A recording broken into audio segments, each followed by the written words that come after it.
Ya, hingga siang ini ratusan warga masih menumpuk di Pelabuhan Kalianget, Sumeneb, Jawa Timur. Kita akan berbincang dengan Kesyah Bandara dan Otoritas Pelabuhan kelas 5 Kalianget, Bapak Taufik Kurahman. Selamat siang Pak Taufik. Halo, selamat siang Pak Taufik. Ya, dengan Afida MG Radio Pak. Ya, apa sebenarnya permasalahan utama dari tidak bisanya warga kembali ke rumah mereka saat ini Pak? Apakah karena faktor cuaca atau ada kendala lain begitu Pak?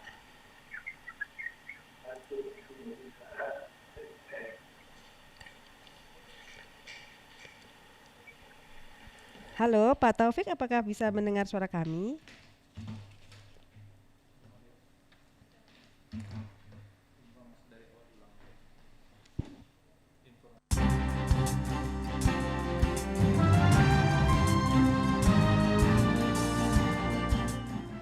Baik, MG listeners, kita akan coba nanti menghubungi kembali ke Syah Bandara dan Operasional Kalianget.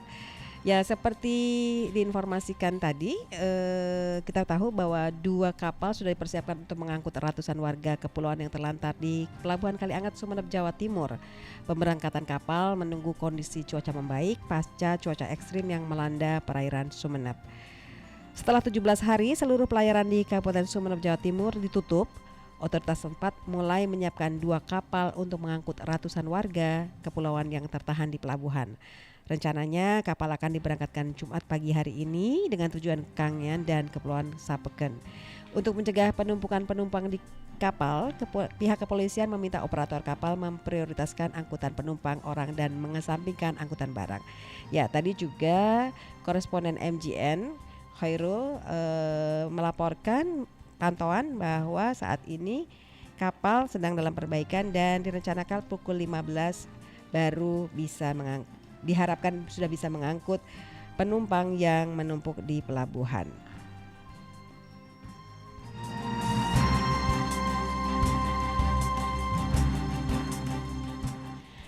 Masih terkait dengan cuaca, akibat curah hujan tinggi, banjir bandang melanda Kabupaten Kendal, Jawa Tengah. Selain banjir bandang, 14 titik mengalami longsor dan merusak sejumlah fasilitas umum. Dalam video amatir, terlihat luapan air sungai membawa material tanah di Jalan Utama Kendala Sumowono, Kabupaten Semarang. Banjir bandang juga merusak bangunan dan objek wisata yang ada di sepanjang aliran sungai.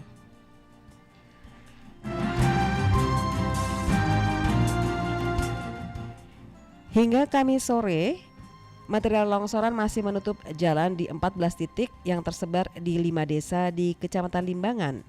Alat berat dikerahkan untuk mengeruk lumpur dan material tanah yang tebalnya mencapai 50 cm atau setengah meter.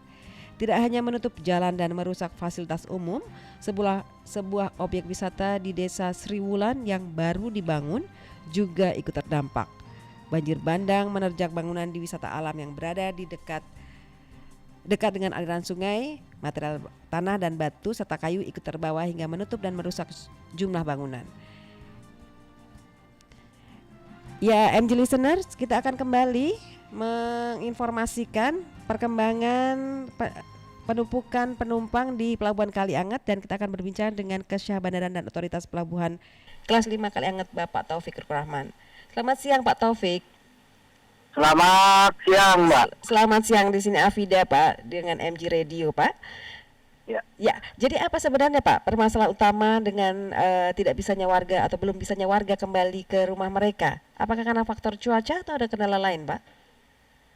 Ya, dapat kami sampaikan pada kesempatan siang hari ini bahwasanya sejak tanggal 22 Desember 2022 sesuai dengan rilis BMKG bahwasanya cuaca hampir mendekati 4 meter.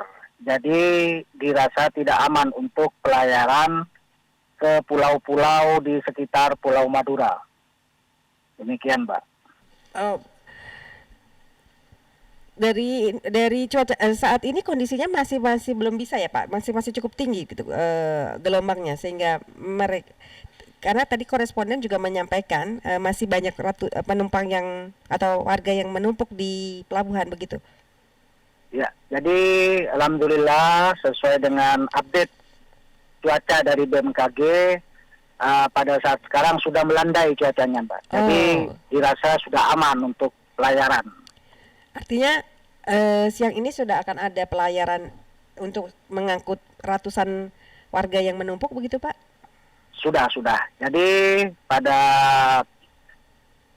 Jumat pagi, tadi pagi sekitar jam 8, satu kapal sudah berangkat, KMP Satya Kencana dari Pelabuhan Kaliangat menuju Pelabuhan Sapudi lanjut ke Pelabuhan Jangkar di Situbondo. Hmm. Nanti siang kurang lebih jam 15.00 akan diberangkatkan lagi KMP Dharma Bakti Mekar 3 punya Pemkab Sumeneb, tujuan dari Pelabuhan Kaliangat menuju Pelabuhan Kangen lanjut ke Pelabuhan Sapeken. Sepekan begitu. Jadi jadi akan ada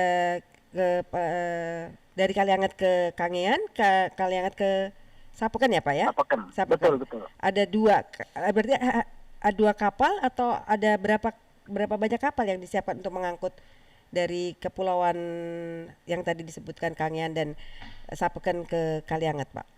Ya, jadi pada hari ini Jumat itu insya Allah 2 kapal. Oh, dua kapal, ya. Untuk besok juga ada kapal cepat dari ekspres dari Pelabuhan Kaliangat menuju ke Kanyan. Begitu. Nah, selama ini baik. Jadi kapal yang tadi diberitakan sedang mengalami gangguan kerusakan sudah siap Pak menjelang pukul. Alhamdulillah sudah. Sudah ya Pak. Setelah Ya? dilakukan perbaikan dan kita sudah Alhamdulillah. cek Uh-uh. mesin bantunya sudah on fire lagi. Baik. Jadi insya Allah semuanya lancar ya Pak nanti mulai pukul 3. Insya Allah. Amin. Insya Allah ya baik. Selama menunggu Pak, kami ingin mengetahui kebutuhan untuk penyeberangan dan kebutuhan logistik para warga yang terlantar atau penumpuk ini seperti apa Pak? Bagaimana pengaturannya? Apa sih sebenarnya yang mereka butuhkan dan selama ini diberikan begitu Pak? Ya, jadi dapat kami informasikan kembali bahwasanya untuk kebutuhan makan kita berkoordinasi dengan Dinas Sosial Pemkab Sumeneb, yaitu dengan menyediakan makan 3 kali sehari untuk seluruh calon penumpang yang ada di terminal penumpang. Untuk kebutuhan air mencukupi, untuk kebersihan juga sudah bagus. Juga ada bantuan dari stakeholder terkait. Dari agen-agen pelayaran ada juga, dari KSOP Kaliangat juga membantu air minum setiap hari dan camilan untuk seluruh penumpang. Baik. Pak Taufik, tadi Bapak menyinggung dari ada yang kami coba tanyakan juga. Bagaimana penyeberangan, kan tadi dari Pulau Kangean kemudian Sapekan, bagaimana penyeberangan dari Situbondo Pak? Untuk Situbondo yang ada itu ada 2 kapal juga. KMP Munggiang Hulalo dari Jangkar menuju Kangen. Juga ada kapal Kartika punyanya Dharma Dwipa Utama. Itu berapa frekuensinya setiap hari Pak pelayarannya? Artinya kan ada berapa kapasitas kapal itu sehingga terkait dengan berapa frekuensi pelayaran, berapa kali akan dilakukan Pak? Jadi untuk frekuensi itu ada jadwal masing-masing, bukan setiap hari. Jadi dalam 1 minggu itu 3 kali PP. 3 kali PP. Kapasitasnya berapa ya Pak itu? Jadi untuk yang DBS ini bisa muat jumlah kursi yang ada 350 seat. Untuk alat-alat keselamatan itu tersedia 500 life jacket. Baik. Baik. Bapak Taufikur Rahman, terima kasih telah bersama MG Radio Network. Selamat bertugas kembali Pak. Ya, terima kasih.